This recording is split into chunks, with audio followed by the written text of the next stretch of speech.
Olá, queridos, graça e paz, que Deus abençoe grandemente a sua vida, em nome do Senhor Jesus.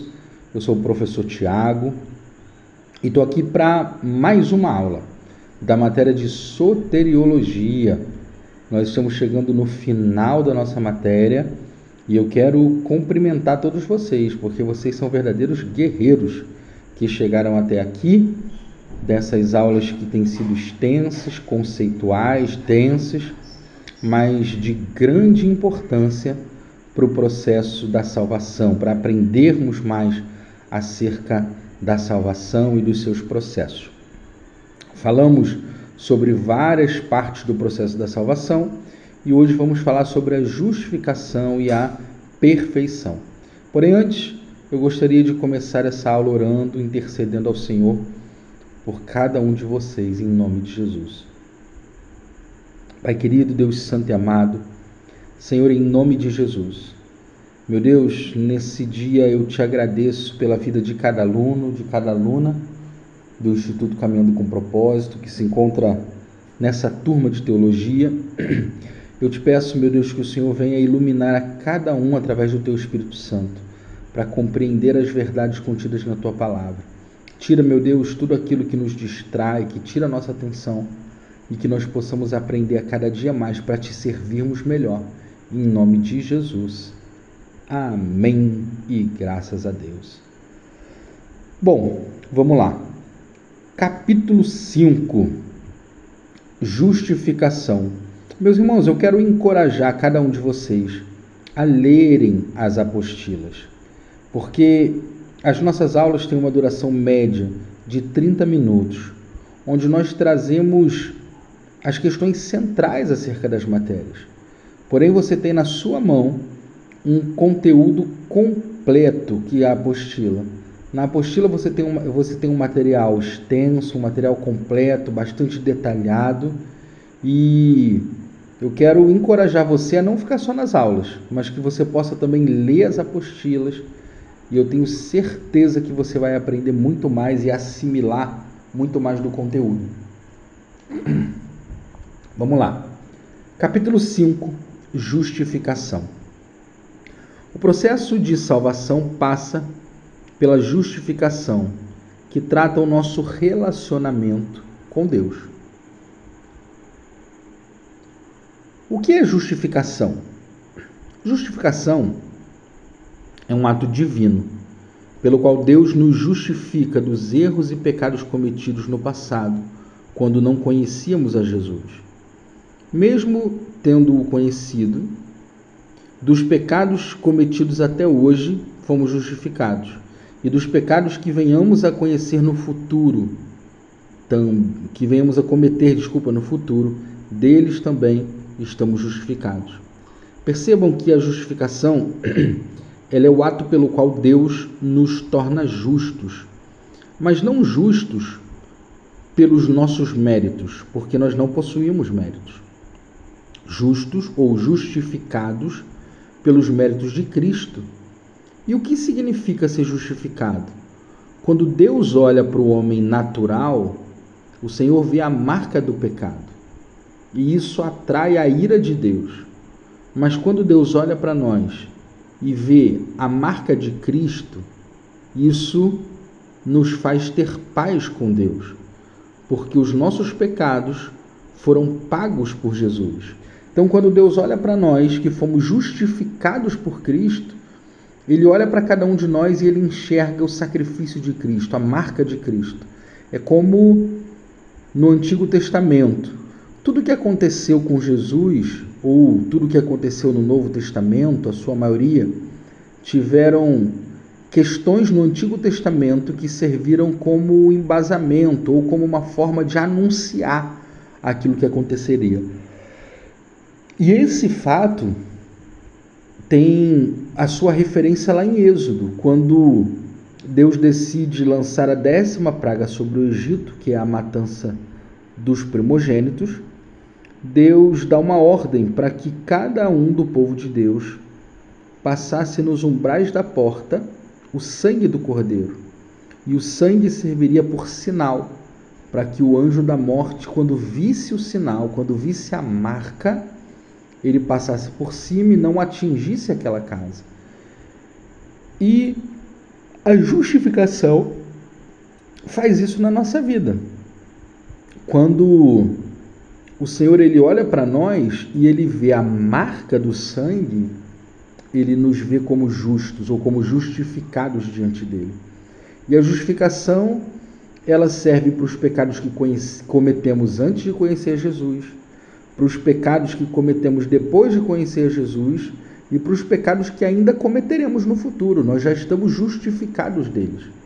É claro que isso não significa um salvo-conduto para o pecado, porque onde abundou o pecado, superabundou a graça. Nós devemos viver pela graça, viver uma vida de santidade. Nós devemos fugir do pecado. O pecado na vida do cristão, ele não é normal, ele é um acidente de percurso. Acidentes podem acontecer, mas não acontecem toda hora. Não devem acontecer. Assim é o pecado na vida do crente, ele não deve acontecer. Ele não pode acontecer toda hora, mas pode ser um acidente, é possível que aconteça. E caso aconteça, nós precisamos ter em mente que nós já fomos justificados pelo Senhor Jesus. O alcance da justificação, isso é bem legal, justificados pela fé. Ontem sem Deus, ontem com Deus e o amanhã com Deus. Na justificação, Deus completa a obra iniciada na separação do passado. Porque quando Ele nos justifica, Ele justifica os nossos pecados de ontem, de hoje e os que nós cometeremos outrora, amanhã. Qual o resultado da justificação? Paz com Deus. Se o homem sem Deus, se o homem que não é justificado, o homem natural, ele atrai para si a ira de Deus pelos seus pecados, o homem justificado por Cristo atrai para si paz com Deus. Justificação prioriza o relacionamento com o Pai. E justificação permite que Cristo viva em nós. Deus é santo. Ele não se relaciona com o pecador no seu estado natural. Ele se relaciona com pecadores arrependidos, justificados. Da mesma forma, Cristo, que é santo, não habita, não vive naqueles que não foram justificados, que ainda são escravos do pecado. A justificação é um ato de fé, que a morte de Jesus no Calvário foi vicária. O que significa vicária? Substitutiva. Ou seja, Jesus morreu não para pagar os pecados dele, porque ele não tinha pecados, mas ele morreu para pagar os nossos pecados. Então ele morreu em substituição à nossa morte. Por isso, os que o recebem como Senhor e Salvador estão justificados diante dele. Capítulo 6. A purificação. O processo de salvação passa pela purificação. Os nossos valores, as nossas emoções e as nossas intenções são transformadas por Deus. Aleluia. A purificação, gente, ela tem a finalidade de transformar o que é humano e terreno numa expressão divina e espiritual, fazendo com que todo o seu ser, seja físico, emocional, espiritual e social, expresse a intimidade com Deus e reflita a glória, a presença dele em todos os aspectos da sua vida e dos seus relacionamentos. Purificação e batismo com o Espírito Santo. O batismo com o Espírito Santo é uma experiência pessoal que pode ocorrer em qualquer momento nesse processo rumo à salvação e que tem como finalidade selar a aceitação por Deus desta pessoa como seu filho ou sua filha, através da graça mediante a fé em Cristo Jesus como seu Senhor e Salvador. É bom a gente frisar algumas coisas aqui. O batismo com o Espírito Santo, ele gera em nós a certeza da salvação, porque o Espírito Santo passa a testificar com o nosso espírito que somos filhos de Deus. Porque quando somos selados ou batizados com o Espírito Santo, essa é a prova cabal de que Deus nos aceitou como seus filhos. E a evidência disso não é o falar em línguas, porque falar em línguas é um dom. Alguns têm, outros não têm. Uns falam, outros não falam. Muitos até que falam em línguas nem são batizados com o Espírito Santo, mas estão possuídos por uma emoção forte ou até mesmo por demônios. O fato é que a evidência central do batismo com o Espírito Santo é a produção do fruto do Espírito. Quando alguém é selado pelo Espírito Santo, ele passa a produzir o fruto do Espírito. E todas as pessoas conseguem enxergar nele esse fruto. Entendem? Resultados da purificação. Depois de purificada, a pessoa salva em Cristo Jesus faz o uso legítimo dos dons e o fruto do Espírito evidencia o fruto do Espírito é evidência concreta de que a pessoa teve um encontro pessoal, direto e transformador com Deus em seu caráter. Temperamento e conduta mostram que o amor de Deus derramado em seu coração. Aleluia. Gente, o processo de purificação ele é lindo, ele é a fase final dessa questão do processo de salvação. As áreas da purificação. Nós temos as nossas intenções purificadas. Nós deixamos de ser pessoas com más intenções, com intenções mundanas, terrenas, e passamos a ter as nossas intenções voltadas para Deus, para Cristo, para o seu reino. Isso é maravilhoso.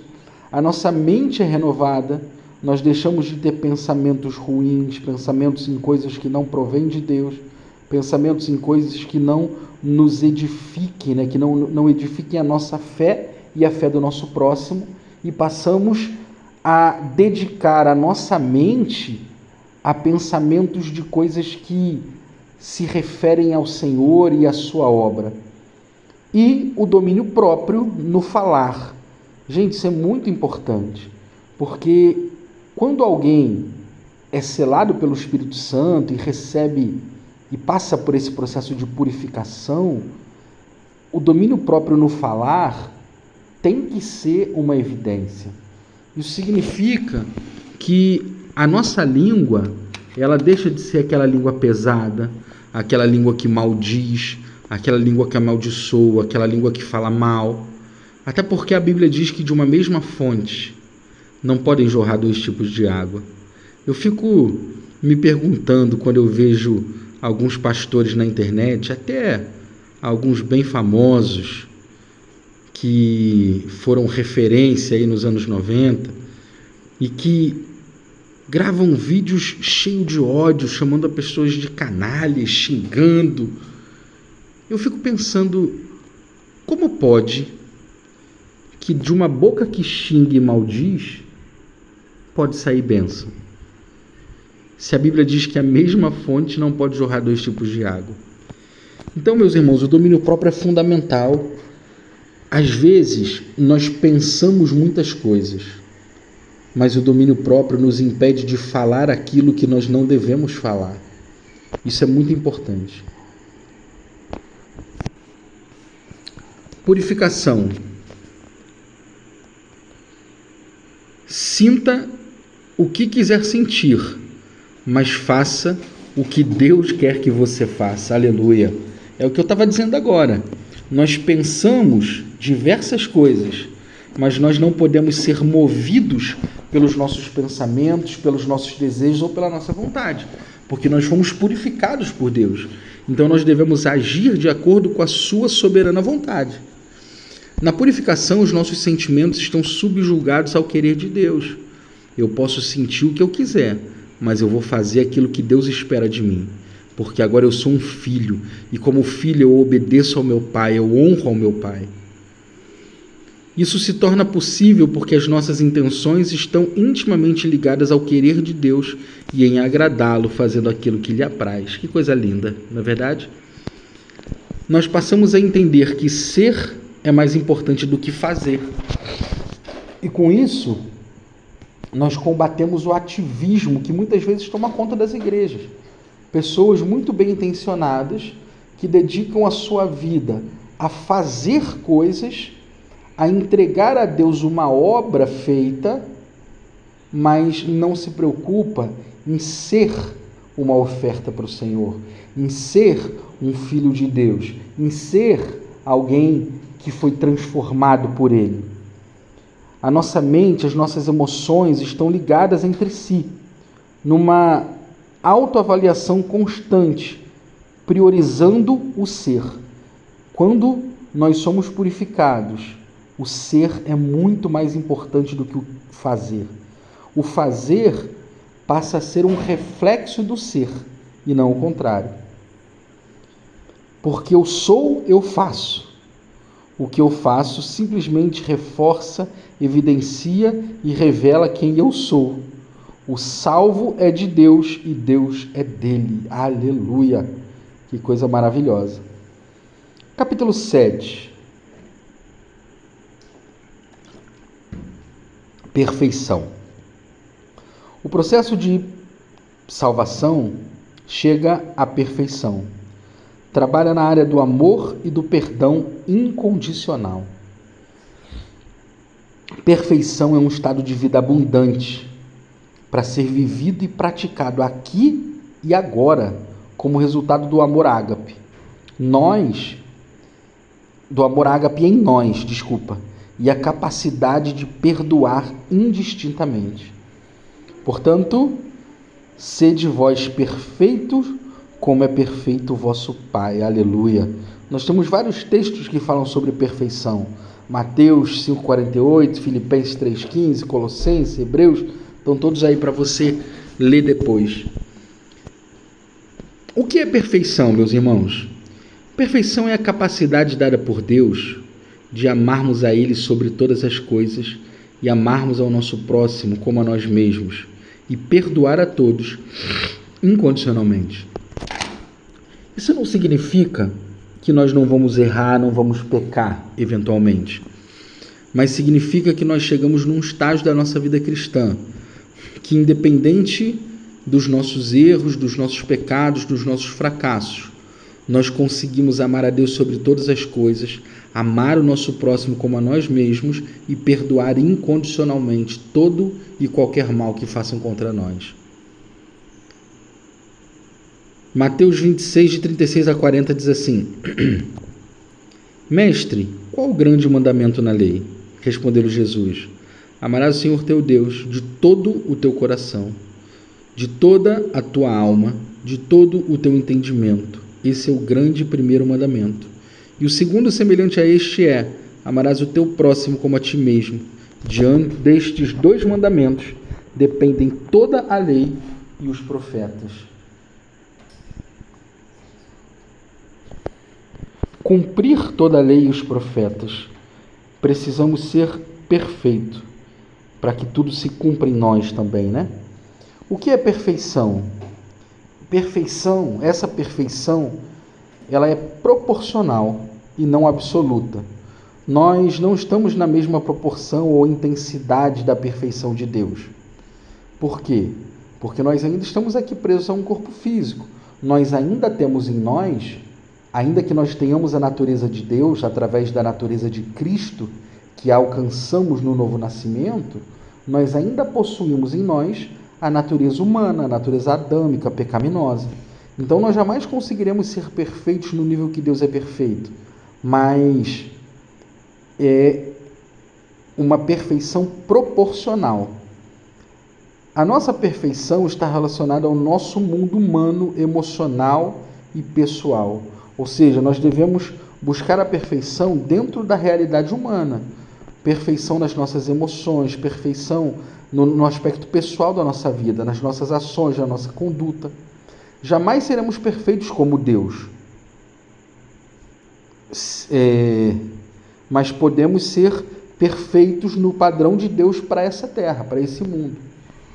A perfeição está devidamente limitada pelas proporções de quem somos e de onde estamos. Ou seja, enquanto nós somos humanos e estamos nesse mundo, nós não vamos conseguir ser plenamente perfeitos, mas podemos alcançar um nível de perfeição cristã. Nossa perfeição, Deus é perfeito em plenitude, amplitude e alcance, ou seja, Deus é perfeito em absolutamente tudo. Deus não erra, não há nele sombra de variação. A nossa perfeição é na área do amor e do perdão. Não significa que nós não vamos pecar ou errar, mas que nós vamos amar com amor perfeito. E nós vamos perdoar incondicionalmente, independente do mal que façam contra nós. Na perfeição, todos os pensamentos e ações agora purificados resultam em intenções e desejos do coração, agradáveis diante de Deus. Aleluia! Quais são os resultados de uma vida de perfeição cristã? Primeiro, vida de integridade moral, social e espiritual. Quando alcançamos a perfeição cristã, nós somos moralmente perfeitos, socialmente perfeitos e espiritualmente perfeitos. Isso é lindo demais. Demonstramos na prática o amor de Deus e o perdão incondicional. A perfeição cristã é a demonstração prática dos sentimentos de amar a Deus sobre todas as coisas e o próximo como a si mesmo. Aleluia. Perfeição é amar a Deus sobre todas as coisas. Isso está lá em Deuteronômio, em Mateus, em Marcos e em João. Amar o próximo como a nós mesmos, ou seja, como filhos e herdeiro de Deus, perdoando. Amar a nós mesmos como filhos e herdeiros de Deus, perdoando-se a si mesmo, aceitando-se a si mesmo e reconhecendo sua nova identidade de filho de Deus. Gente, tem muitas pessoas que perdoam os outros com uma grande facilidade, mas que não conseguem se perdoar dos seus erros do passado, das suas escolhas erradas, de coisas dolorosas que fizeram. Mas quando alcançamos a perfeição cristã, nós alcançamos esse estágio de nos perdoar a nós mesmos, de nos aceitar e de reconhecer que agora nós somos filhos de Deus. Amar e perdoar o próximo de suas ofensas, perdoando ao próximo, aceitando ao próximo e reconhecendo que o próximo também é um filho de Deus. Não importa o que fizeram contra nós, nós devemos perdoar. É claro que não é fácil. É claro que perdoar é doloroso. Às vezes, pessoas fazem coisas tão ruins contra nós. Pessoas são tão covardes. Pessoas usam de mentiras, de artimanhas, usam de dissimulação, de fofoca, de coisas tão horríveis contra nós, e que nós olhamos e pensamos que aquelas pessoas não merecem o nosso perdão. E nós temos razão, elas realmente não merecem. Assim como nós não merecemos o perdão de Cristo, mas mesmo assim Ele nos perdoou. Então o perdão ele é incondicional, ele não depende de uma ação do outro. Ele é uma decisão exclusiva que nós temos que tomar, porque ele é um mandamento de Deus. Conclusão: a salvação é a concretização da meta de Deus para os seus, como está descrito em Efésios. Cristo veio ao mundo como a porta da salvação, o caminho da salvação, e pagou o preço da salvação. Tudo é dele, por ele, para ele. Tudo começa e termina nele. Salvação não é levantar as mãos e aceitar Jesus, ou se tornar um membro de uma igreja evangélica, ler a Bíblia, fazer boas obras e etc. A salvação é realizar um processo que nos leva à salvação em Deus e para Deus. Mesmo salvos, precisamos passar pelo processo da salvação, para que possamos ter a certeza, como diz em João 6,37, todo aquele que o Pai me dá, esse virá a mim, e o que virá a mim, e o que vier a mim, de maneira alguma eu o lançarei fora. Glórias a Deus. E se um salvo morrer antes de terminar o processo da salvação? Ele está salvo. No processo, ele ainda pode desistir. Se ele morrer no processo, ele está salvo. A salvação nos permite viver em Deus, viver para Deus e viver com Deus. Aleluia! Por fim, meus irmãos, para encerrar essa nossa aula, eu quero fazer uma diferenciação básica e rápida entre a doutrina de salvação calvinista e arminiana. Muitas pessoas me pediram para falar sobre isso, e é impossível a gente falar sobre soteriologia e não tocar em Calvino e Armínio. Os calvinistas, que são capitaneados pelas igrejas reformadas, principalmente as presbiterianas, eles creem numa salvação por eleição incondicional, ou seja, eles creem numa predestinação por eleição incondicional. Eles acreditam que ainda na eternidade, antes que Deus tivesse criado o mundo, Deus escolheu quem vai para o céu e quem vai para o inferno. Deus selecionou aqueles que serão salvos e aqueles que não serão salvos. Essa é a doutrina calvinista. Eles creem que não há nada que possamos fazer que mude o decreto soberano de Deus sobre a eleição daqueles que serão salvos e a perdição daqueles que não serão salvos. Já a doutrina arminiana, que no contexto de nós metodistas, somos talvez o principal expoente da visão arminiana, nós cremos que quando Cristo morreu na cruz, diferente do que pensam os calvinistas, que pensam que Cristo morreu por alguns, nós cremos que Cristo morreu por todos, que Cristo derramou seu sangue por todas as pessoas e que a expiação de Cristo foi ilimitada para que todos os homens possam ser salvos e não que Jesus morreu por alguns, como afirmam os calvinistas. Os arminianos acreditam que todos os homens têm acesso à salvação. Os calvinistas acreditam que a salvação começa e termina em Deus e que não há nada que o homem possa fazer para conquistar ou perder a salvação. Já os arminianos creem que a salvação começa e termina em Deus, porém, o homem precisa responder com fé ao chamado de Deus, aceitando Jesus como seu Senhor e Salvador. Os calvinistas creem que a graça de Deus é irresistível, ou seja, que o homem não tem direito de escolher se ele quer Jesus ou não. Porque, segundo os calvinistas, eles creem numa doutrina chamada depravação total. Segundo eles, quando Adão pecou, a vontade e o livre-arbítrio do homem foram depravados e o homem só tem capacidade de escolher o mal.